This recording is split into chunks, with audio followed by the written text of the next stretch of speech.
Dieu, viens à mon aide. Seigneur, viens à mon secours. Gloire au Père, au Fils, au Saint-Esprit, maintenant et toujours. Dans les siècles des siècles. Amen. Alléluia.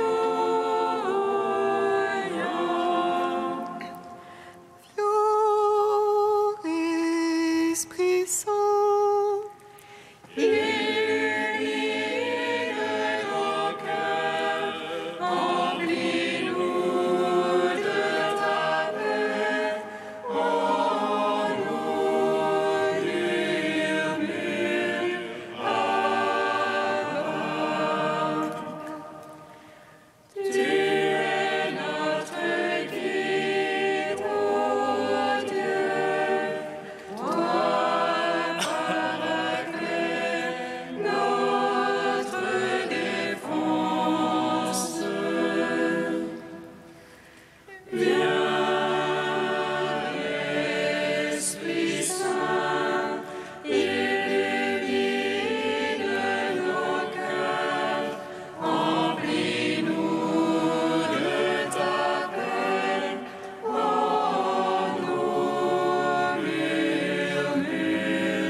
Laissez-les poser sur le tombeau. Tes soldats gardant ton corps immaculé, tu es ressuscité le troisième jour, donnant la vie au monde, Dieu sauveur. Et du haut des cieux, les anges te chantèrent comme à la source de la vie. Gloire à ta résurrection, ô Christ. Gloire à ta royauté. Gloire à ton œuvre de salut, Seigneur, ami les hommes. Malgré les scellés posés sur le tombeau, et les soldats gardant ton corps immaculé, tu es ressuscité le troisième jour, donnant la vie au monde, Dieu sauveur. Et du haut des cieux, les anges te chantèrent comme à la source de la vie. Gloire à ta résurrection, ô Christ. Gloire à ta royauté. Gloire à ton œuvre de salut, Seigneur, ami les hommes. Malgré les scellés posés sur le tombeau, et les soldats gardant ton corps immaculé, tu es ressuscité le troisième jour, donnant la vie au monde, Dieu sauveur. Et du haut des cieux, les anges te chantèrent comme à la source de la vie. Gloire à ta résurrection, ô Christ. Gloire à ta royauté. Gloire à ton œuvre de salut, Seigneur, ami les hommes. Psaume 118, strophe 1.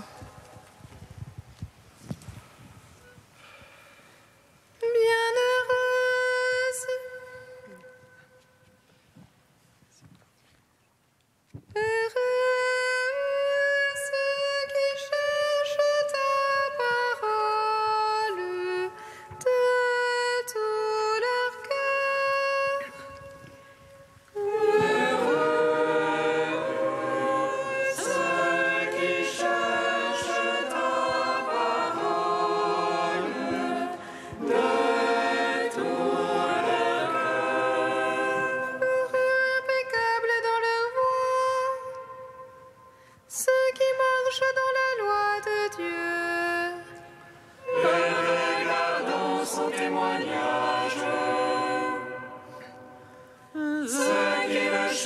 cherche de tout cœur. et qui, sans commettre de mal, marche dans ses voies. Toi qui promulgues tes préceptes, à observer entièrement. Puissent mes voies se fixer à observer tes volontés. Alors je n'aurai nulle honte en te voyant tous tes ordres. Je rendrai grâce en droiture de cœur, instruit de tes justes jugements. Tes volontés, je les veux observer. Ne me délaisse pas entièrement. Gloire au Père, au Fils, au Saint-Esprit, pour les siècles des siècles. Amen. Heureux ceux qui cherchent ta parole de tout leur cœur. Psaume 37. Bienheureux ceux qui habitent en ta maison, ils chantent ta louange autour de ton autel. Bienheureux ceux qui habitent en ta maison, ils chantent ta louange autour de ton autel. Seigneur, ne me châtie pas dans ton courroux, mon Dieu, ne me reprends pas dans ta fureur. En moi tes flèches ont pénétré, sur moi ta main s'est abattue. Rien n'attaque dans ma chair sous ta colère, rien ne saint dans mes os après ma faute. Mes offenses me dépassent la tête, comme un poids trop pesant pour moi. Mes plaies sont puanteur et pourriture à cause de ma folie.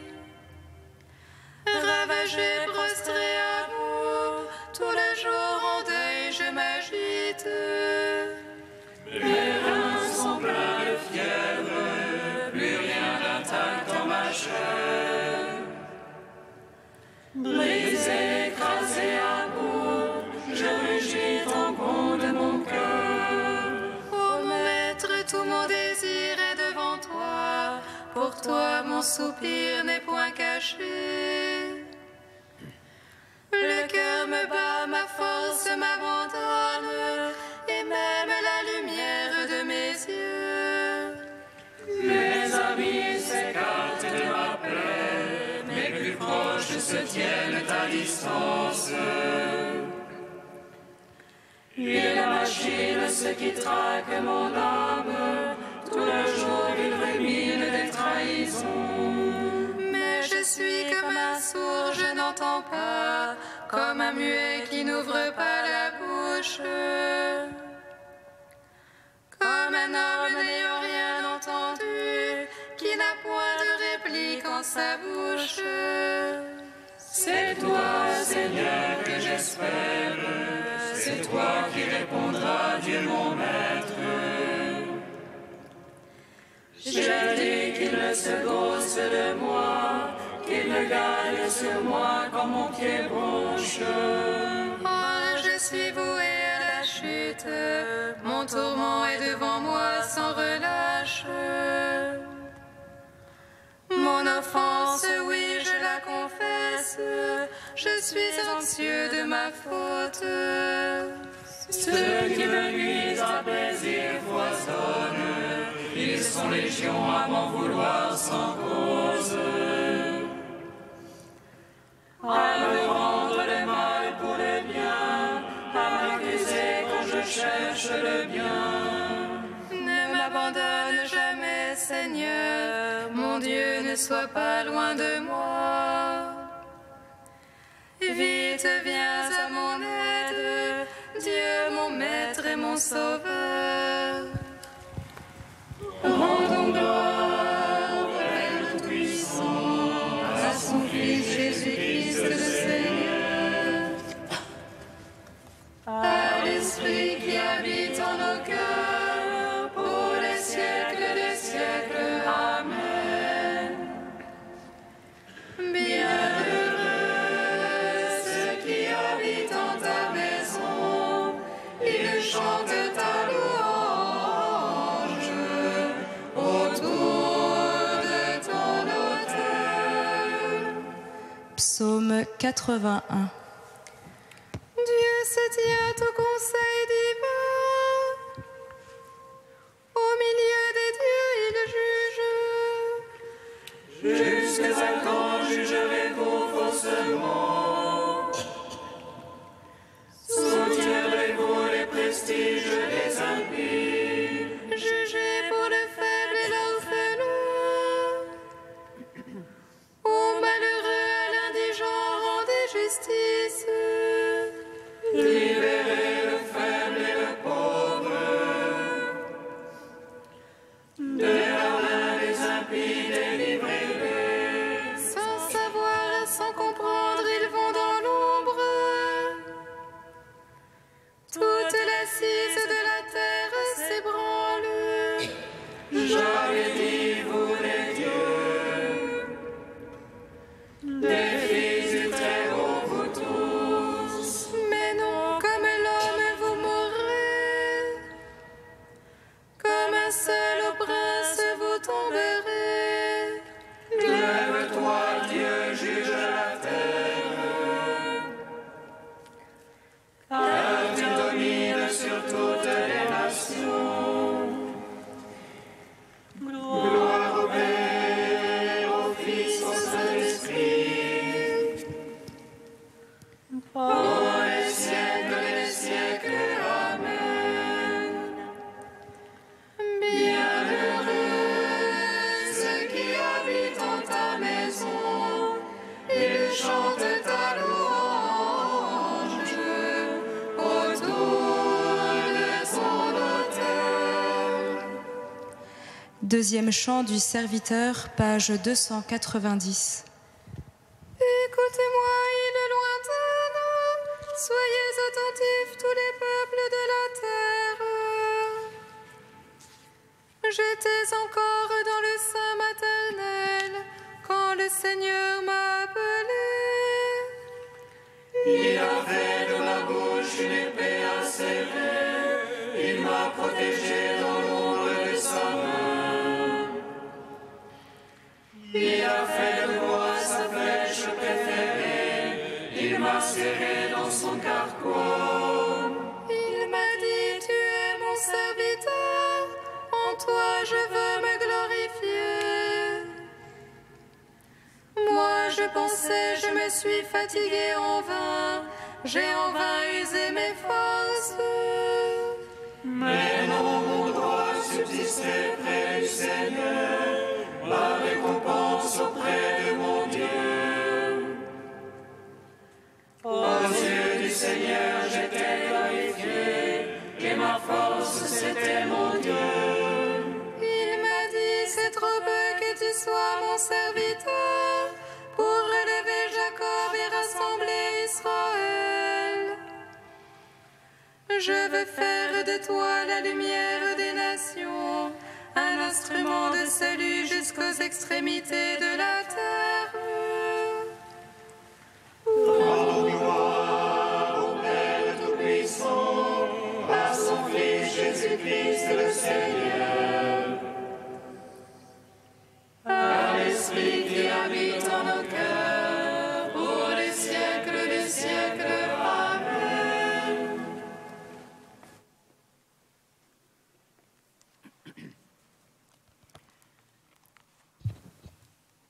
De Saint Jean-Paul II, Lettre aux familles. Le modèle originel de la famille doit être cherché en Dieu même, dans le mystère trinitaire de sa vie. Le nous divin constitue le modèle éternel du nous humain et avant tout du nous qui est formé de l'homme et de la femme, créé à l'image de Dieu selon sa ressemblance.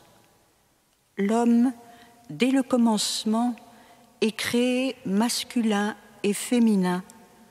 La vie de la collectivité humaine, des petites communautés comme de la société entière, porte le signe de cette dualité originelle. C'est d'elle que découle le caractère masculin ou féminin des individus, et c'est d'elle aussi que toute communauté tire sa caractéristique et sa richesse de la complémentarité des personnes. C'est à cela que semble se rapporter cette phrase du livre de la Genèse. « Hommes et femmes, il les créa ». C'est là aussi la première affirmation de l'égale dignité de l'homme et de la femme. Tous deux sont pareillement des personnes. Leur constitution, avec la dignité spécifique qui en découle, établit dès le commencement les caractéristiques du bien commun de l'humanité en toute dimension et en tout milieu de vie. À ce bien commun, tous deux, l'homme et la femme, apportent leur contribution propre, grâce à laquelle se trouve aux racines même de la convivialité humaine le caractère de communion et de complémentarité. La famille a toujours été considérée comme l'expression première et fondamentale de la nature sociale de l'homme. Mais de nos jours, on préfère mettre en relief ce qui, dans la famille, qui constitue la plus petite communauté humaine de base, vient de l'apport personnel de l'homme et de la femme. La famille est en effet une communauté de personnes pour lesquelles la vraie façon d'exister et de vivre ensemble est la communion.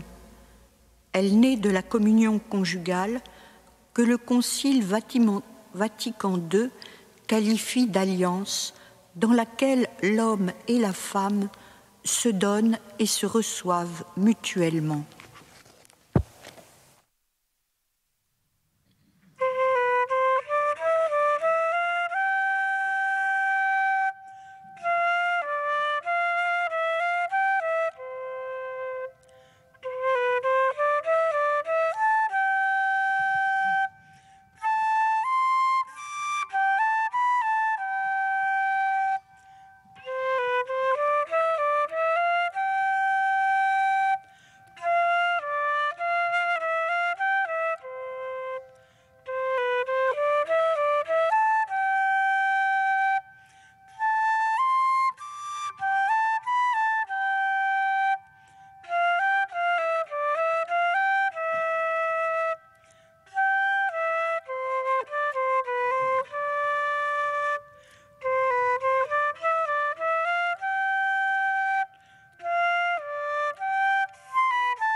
Que le Seigneur nous bénisse et nous garde, que le Seigneur nous découvre sa face et nous donne sa paix. Que le Seigneur nous bénisse et nous garde, que le Seigneur nous découvre sa face et nous donne sa paix. J'ai envoyé un ange devant toi pour te garder en chemin. Que le Seigneur nous bénisse et nous garde, que le Seigneur nous découvre sa face et nous donne sa paix. Lecture du livre de l'Exode. Au Sinaï, Moïse transmettait au peuple les paroles du Seigneur. Je vais envoyer un ange devant toi pour te garder en chemin et te faire parvenir au lieu que je t'ai préparé. Respecte sa présence, écoute sa voix, ne lui résiste pas, il ne pardonnerait pas ta révolte, car mon nom est en lui. Mais si tu lui obéis parfaitement, si tu fais tout ce que je te dirai, je serai l'ennemi de tes ennemis, je poursuivrai tes persécuteurs, mon ange marchera devant toi. Gloire à toi, ô Dieu vivant, gloire à toi. Gloire à toi, ô Dieu vivant, gloire à toi.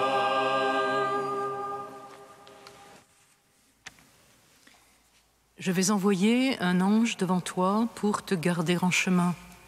Mon nom est en lui. En 2 phrases, le court passage de l'Exode que nous venons d'entendre définit précisément le mouvement des anges, leur va-et-vient entre ciel et terre. Cette montée et descente à l'échelle dont s'émerveillait déjà le patriarche Jacob et que prophétisait Jésus à Nathanaël. Vous verrez les cieux ouverts et les anges de Dieu monter et descendre au-dessus du Fils de l'homme. Dans l'Évangile, il est vrai, tout est plein d'anges, comme le notait Origène au IIIe siècle. Ange de la joie dans la nuit de Bethléem, ange du réconfort au désert de la tentation et au jardin de l'agonie, ange de la paix au matin éblouissant de la résurrection. Mais ici, nous sont indiqués le vrai sens et la finalité de ce va-et-vient céleste. Si l'ange est porteur du nom, c'est-à-dire selon la compréhension biblique de quelque éclat de l'être même de Dieu, c'est qu'il en est le serviteur attentif et docile, translucide à la volonté divine, qui ne rencontre en lui nul obstacle, consacré tout entier à la mission qui lui est confiée. Quelque chose de Dieu se dit donc sans brisure ni gauchissement en cet annonciateur selon l'étymologie de son nom, ce messager. Mais voici que ce porteur du nom, cet être purement spirituel en qui vit quelque chose de la transcendance divine, est envoyé au service de l'homme, de cette créature fragile et pécheresse, mais bien-aimée de Dieu. De même que l'homme avait été établi à l'origine pour cultiver et garder le jardin de la terre, de même, l'ange est envoyé pour garder et guider l'homme. Compagnon fraternel, il marche à nos côtés. Comme l'affirme l'ange Raphaël à Tobie, il sait par cœur tous les chemins. Venu de Dieu, il nous conduit à lui. La voie que vient nous montrer l'ange n'est qu'acquiescement à la volonté de Dieu. Non pas démission ou abdication de notre liberté, mais elle est consentement actif, entrée dans le dessein bienveillant qui, de toute éternité, est formé pour chacun. Aussi, à l'appellation traditionnelle de gardien, saint Basile préférait celle de pasteur, car l'ange n'est pas le défenseur d'on ne sait quelle intégrité, ni le geôlier d'une citadelle menacée.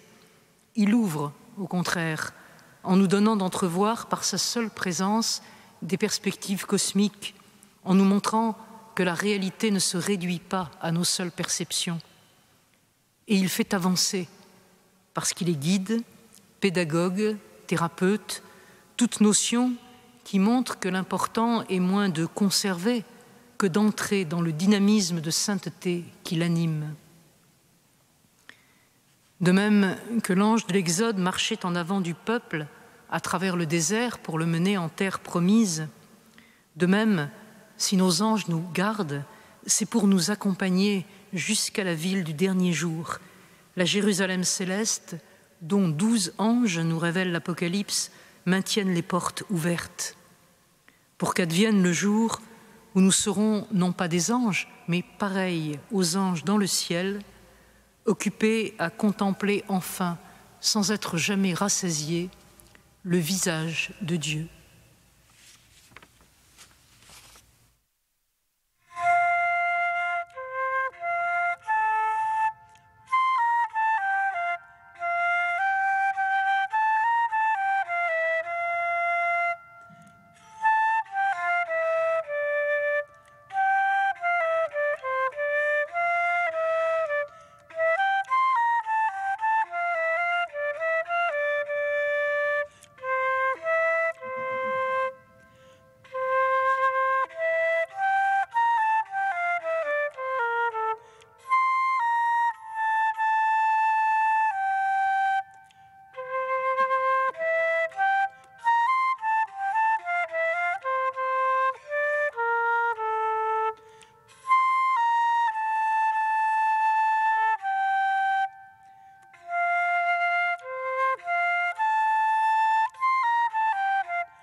Seigneur, nous te prions.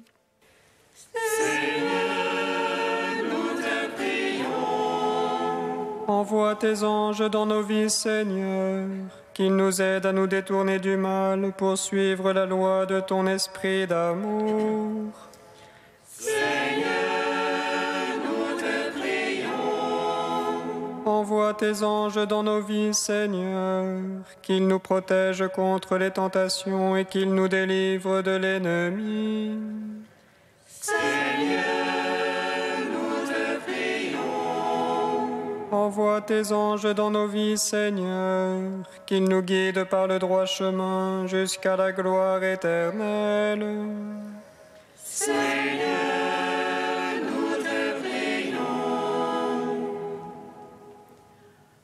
Ô Dieu saint, ô Dieu fort, saint immortel, prends pitié de nous.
Unis dans un même esprit, nous pouvons dire avec confiance la prière que nous avons reçue du Sauveur. Notre Père qui es aux cieux, que ton nom soit sanctifié, que ton règne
Seigneur, dans ta mystérieuse providence, tu envoies les anges pour nous garder. Daigne répondre à nos prières en nous assurant le bienfait de leur protection et la joie de vivre en leur compagnie pour toujours. Par Jésus-Christ, ton Fils unique, notre Seigneur et notre Dieu, qui vit et règne avec toi dans l'unité de l'Esprit Saint, un seul Dieu pour les siècles des siècles. Amen. Bénissons le Seigneur.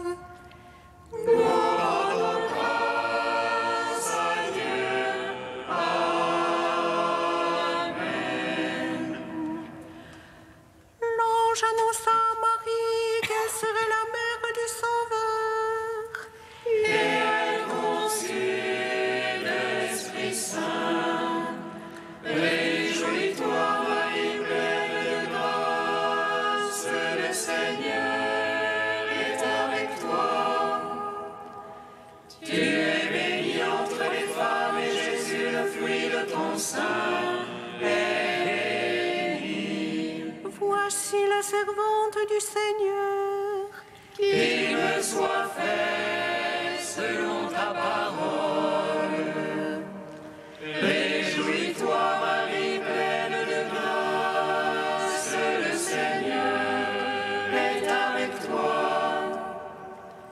Tu es bénie entre les femmes et Jésus, le fruit de ton sein, est béni. Et le Verbe s'est fait chair. Et il a demeuré parmi nous.